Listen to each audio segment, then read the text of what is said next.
Guys, good afternoon. তো এখন বাজে প্রায় 2:30 কাছাকাছি। আমি ভাবলাম একটা ভিডিও করি তোমাদেরকে একটা কথা বলার জন্য।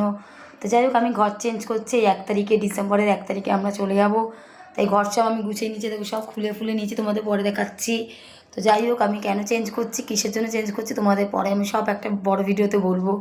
এখন হয়তো ছোটো ভিডিওতে বলা যাবে না, কিন্তু ভাড়া থাকলে তো ঘর চেঞ্জ করতে হবে, তোমরা জানো। আজ এখানে কাল এখানে এইভাবে তো যেতেই হবে। কিন্তু একটা কারণ আছে ঘরটা চেঞ্জ করার, সেই কারণটা তোমাদের পরে বলবো। খুবই একটা কারণ, একটা খুশির খবরও আছে, প্লাস ওই খুশি খবরের জন্য কারণটা। আর যাই হোক, আমি খুব এখন আমি কাউকে জানাবো না কি খুশির খবর না খবর, আমি পরে তোমাদের একটা বড়ো ভিডিওতে সব বলবো। এখন আপাতত আমি ঘর চেঞ্জ করবো, তাই ঘর ফর সব গুছিয়ে নিয়েছি, সব পরিষ্কার করে, দেখো সব দরজা থেকে খোলা, আমি সব ভালো করে ধুয়ে রেখে দিয়েছি। তো যাই হোক, খুশি খবর তোমাদের জন্য, আমার জন্য, সবার জন্যই। আর এর জন্যই ঘরটা ছাড়া, আর কিছু না। কিন্তু সেটা আমার বাড়িওয়ালা জানে না, বাড়িওয়ালাকে আমি বলিনি কেন যাচ্ছি, বাড়িওয়ালাকে অন্য কারণ বলেছি ছাড়ার। তো যাই হোক, আমি একটা বড় ভিডিওতে তোমাদের বলবো। তো ঘরটা চেঞ্জ করি, তারপর আমার সময় হোক আমি তোমাদেরকে বলবো কেন ঘর ছেড়েছি। তখন জানতে পারবে যে ঘর ছাড়ার আসল কারণ। কারণ 4 তলায় থাকি, খুব প্রবলেম হয় মুহূর্তে, সিঁড়িতে ওঠানামা করতে আমার শ্বাসে কষ্ট হয়। তারপরে যাই হোক, তোমাদের পরে বলবো ঘর ছাড়ছি কেন, কিন্তু আমি এই ঘর ছেড়ে দিচ্ছি।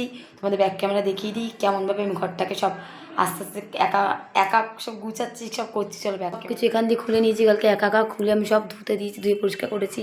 এখানে যা যা সিনারি ফিনারি লাগানো ছিল, অনেক কিছু লাগানো ছিল, আমি কালকে সব খুলে একা সব পরিষ্কার করেছি।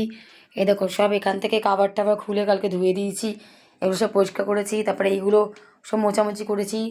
তারপরে অনেক কিছু, এখানে আরও অনেক জিনিস ছিল, ওগুলো আমি দিয়ে দিয়েছি লোককে, কারণ একটা এক্সট্রা জিনিস নেবো না, এই জন্য দিয়ে দিয়েছি। তারপরে এখানে যা যা ছিল দেখেছিলাম, আমার ফটো ফুল গাছ সব কিছু ঢুকিয়ে দিয়েছি, দেখবে দেখো সব ঢুকিয়ে দিয়েছে। দেখো বক্স হোম থিয়েটার সব বার করে নিয়েছি, এটা নতুন কিনেছি, তাই এটা প্যাক করে নেবো, ওর জন্য রেখে দিয়েছি। আর এখানে অর্ধেক জিনিসটা দেখো ধুয়ে দিয়ে কালকে সব আমি রেখে দিয়েছি, এই যে সব কিছু ঢুকিয়ে দিয়েছি এই ব্যাগটা। তো আর যা যা আছে, ফ্রিজটা ফাঁকা করতে হবে, ফ্রিজের অবস্থা এখন এইরকম, অর্ধেক ফাঁকা হয়েছে, আরও ফাঁকা করতে হবে ফ্রিজ। তো যাই হোক, চলো আমি ঘর অর্ধেক পরিষ্কার করে নিই, আমি ঘর সব অর্ধেক বার করে নিয়েছি পরিষ্কার করে, কালকে একা করেছি। তো এর জন্যই ঘর ছাড়বো বললাম, কারণটা আমি তোমাদের পরে বলবো। তো আপাতত বললাম, তোমরা এই ঘরে আমাকে আর দেখতে পাবে না, কোনো ভিডিও দেখতে পাবে না, নতুন ঘরে ভিডিও দেখতে পারবে। নতুন ঘরে কি তোমাদেরকে আমি দেখাবো যে আমি কেমন ঘরে গেছি, কোথায় গেছি। তো চলো, দেখা হচ্ছে পরে। ভালো থেকো, সুস্থ থেকো, পরে ভিডিওতে তোমাদের সাথে দেখাবো। পরে ভিডিওতে আমি নতুন ঘরে গেলে ভিডিও করবো। তো তোমরা সে ভালো থেকো, সুস্থ থেকো, টাটা। তো বন্ধুরা, এখানে জামাগুলি প্যাকিং করে নিচ্ছে, আমার অনেক জামা, তো বাক্স আমাদের এক করে রেখে দিচ্ছে মা হাজবেন্ড। সত্যি যারা ভাড়া থাকে তাদের জীবনটা কেমন না, আজ এই বাড়ি কাল ওই বাড়ি, এইভাবে জীবন চলে যায়।